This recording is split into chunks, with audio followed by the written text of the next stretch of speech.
Hello everyone. Welcome to this B2 English listening practice video. In this session, we will discuss an important skill, how to introduce yourself effectively. Have you ever been in a situation where someone asks, "Can you tell me about yourself?" and you feel a bit nervous? Don't worry, introducing yourself is easier than it seems. In this episode, I will provide tips to help you feel more confident during your self-introduction. We will cover key points to include, such as your name, age, job, and hobbies. Just be genuine. Now, let's listen to a conversation between a student and a teacher. Good morning. Could you please introduce yourself? Sure. My name is Chloe, and I am 26 years old. I'm from Kunshan in Jiangsu province. Currently, I work in Shanghai as a software engineer. I enjoy my job because it allows me to learn new technologies and solve practical problems. That sounds interesting. What's life like in Kunshan?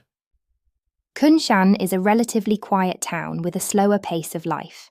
It's a great place to relax, as there are many parks and beautiful natural spots. However, compared to larger cities, there are fewer options for entertainment. Okay, what do you enjoy doing in your free time? I love running and travelling.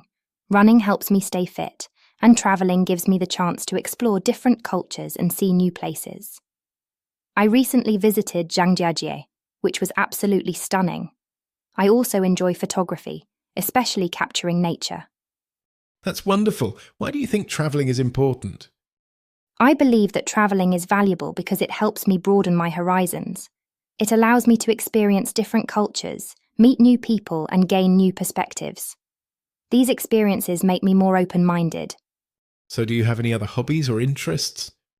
Besides travelling, I like reading, especially science fiction and historical novels. I find that these genres not only entertain but also enhance my understanding of the world.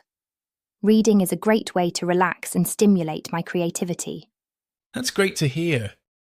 Now, let's summarize the main points of a self-introduction.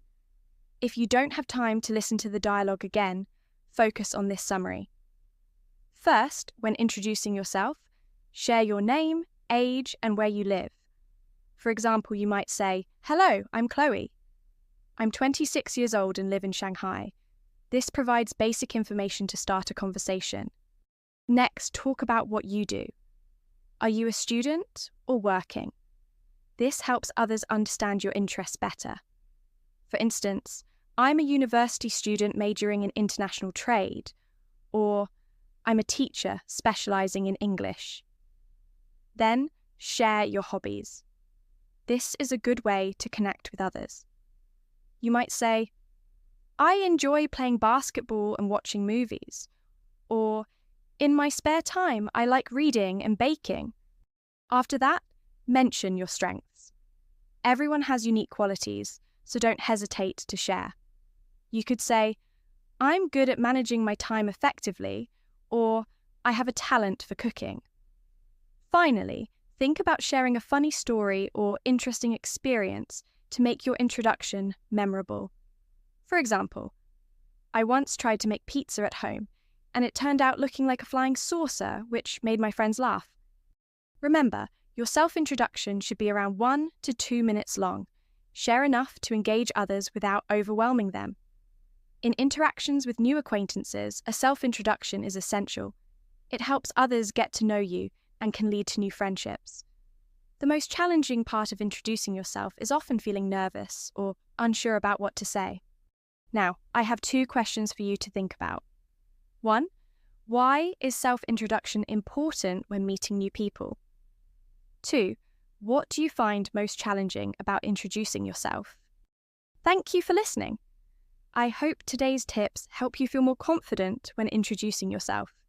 See you next time.